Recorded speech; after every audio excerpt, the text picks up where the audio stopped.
special guest in the studio today. Gary Wunder is here, and he's been with us before. We've talked about some great events for the National Federation for the Blind in the Columbia chapter.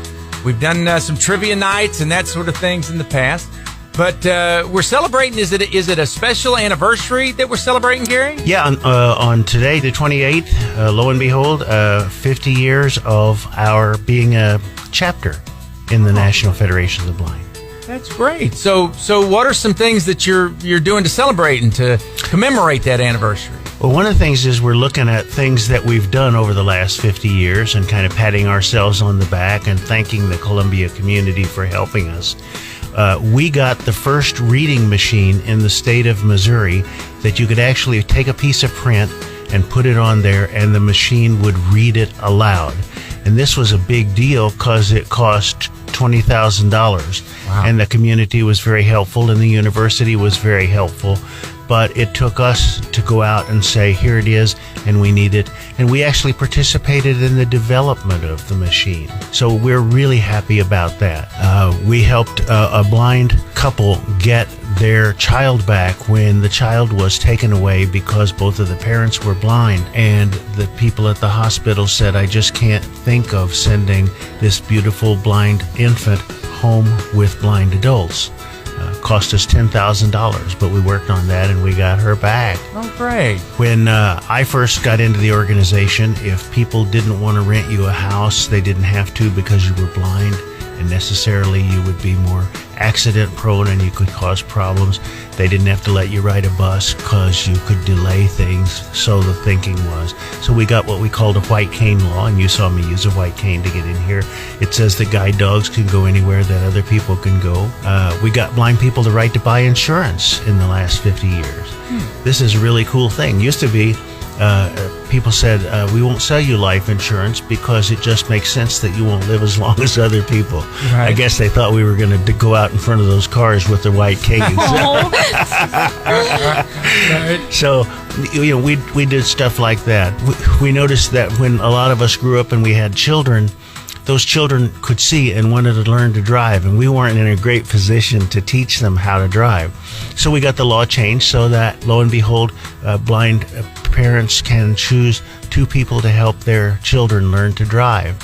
We had a diabetic in our group who could only live if he got the drug cyclosporin, and when the drug cyclosporin came out, it cost $12,000 a month. So we put on a big fundraising campaign to try to keep him alive until we could get the government to help with that.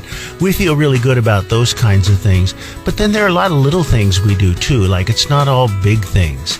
Going and collecting trash along the road, because that's what Columbians do.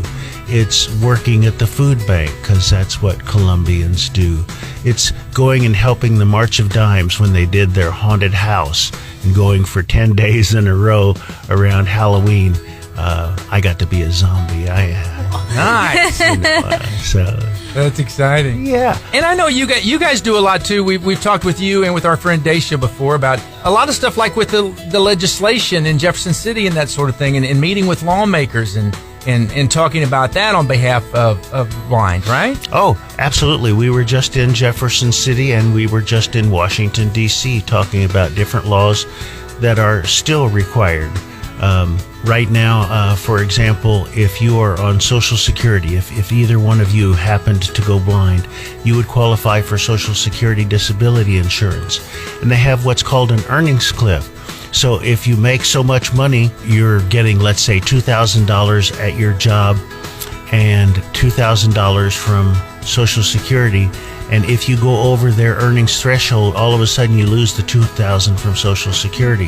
So maybe you go from $4,000 right back to $2,000 because somebody gave you a $100 raise. We got to change that. Right. We got to fix it so that you have an incentive. A lot of the medical devices that you can take home and use do not talk. They only have visual displays. We're working on getting legislation to change that. So we're still very busy in Jeff City and in Washington, D.C. And for folks listening, if they would like to learn more, or maybe there's some ways that they can help you guys with maybe some of your events or or just in general? What's the best way for those folks to help? Oh, we'd love it if they'd go to our website, which is NFBMO, National Federation of the Blind of Missouri, and there's a listing there for Columbia chapter, or they can call at 573-268-4245, and we'd be delighted. We need lots of help. The work is out there to be done. What we need are the volunteers, especially blind people, who are willing to get involved and actually make a difference. Okay. Tell you what, we will put the links to those on our website as well, in case somebody's driving this morning and can't get it down. But if you go to clear99.com, you can find links there, and a happy anniversary, I guess, is what we want to say. Happy 50th anniversary, right? Yes, absolutely. And thank you to the community for being supportive.